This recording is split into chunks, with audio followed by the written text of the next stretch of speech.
In today's Warcrow topic, we are going to be talking about Lioslaith Cóic, Caledhee, who's a named officer high command character in the Seanon faction in Warcrow.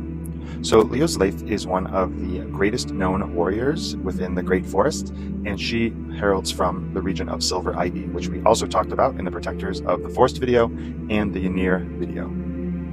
She served for many years as the captain of the Shadows of the Yew, and now serves as the Grand Captain of Silver Ivy.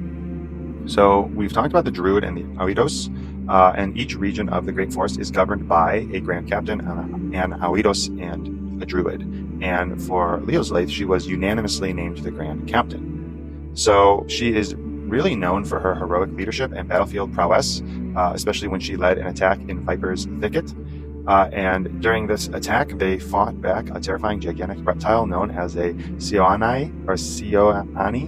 And when I googled it, it said it was a type of viper, a family or group of vipers. So I'm assuming it's some sort of giant forest viper reptile creature. Anyway, when Lioslaith and 3 of her peers slew this beast, they laid their swords on the rocky den or outcropping that the creature lived in or on, and the swords were absorbed and fossilized into the stone. And it is now known as the Rock of 4 Swords, and it is known within Seanon legend that these swords have been imbued with the power of the great Sioani, that giant reptile, and they are waiting for noble champions to extract them and claim them for themselves. So it's functionally the sword and the stone mythology from Arthurian legend. And the slaying of the Sioani isn't Lioslaith's only heroic exploit. She also, is the Grand Captain of Silver Ivy, and is it's not really contested. She's good at what she does. Her determination and aggressive appearance represents her always being prepared for the battlefield. She also carries an artifact known as the Scabbard of Nuada, and Nuada was the former general of the great elven empire of Gay Asil. To be honest, for me, he's like one of the goated characters for Warcrow, and we will talk about him in his own video.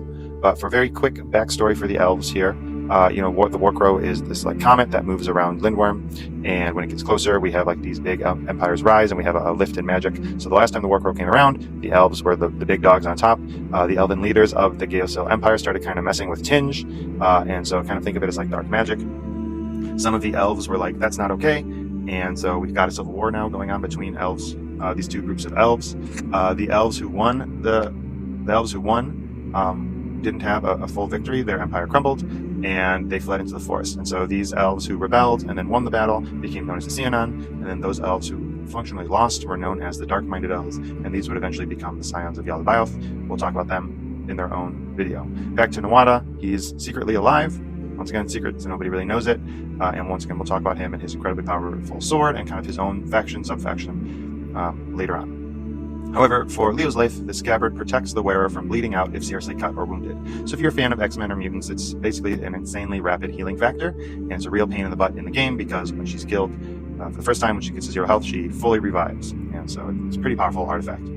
So why is Lioslaith cool? I think for me, Lioslaith is really cool because of her lore. I really like monster fights, and I like Arthurian legend, and the Seanon have a lot of kind of that Celtic, Gaelic mythology in there.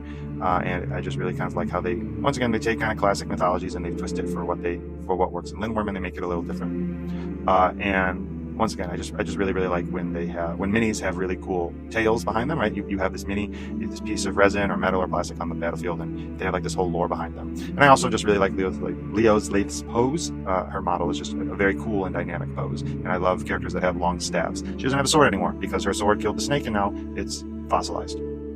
And with that, this lore video about Lioslaith comes to an end. If you have any units that you'd like to see more lore videos on, let me know in the comments below.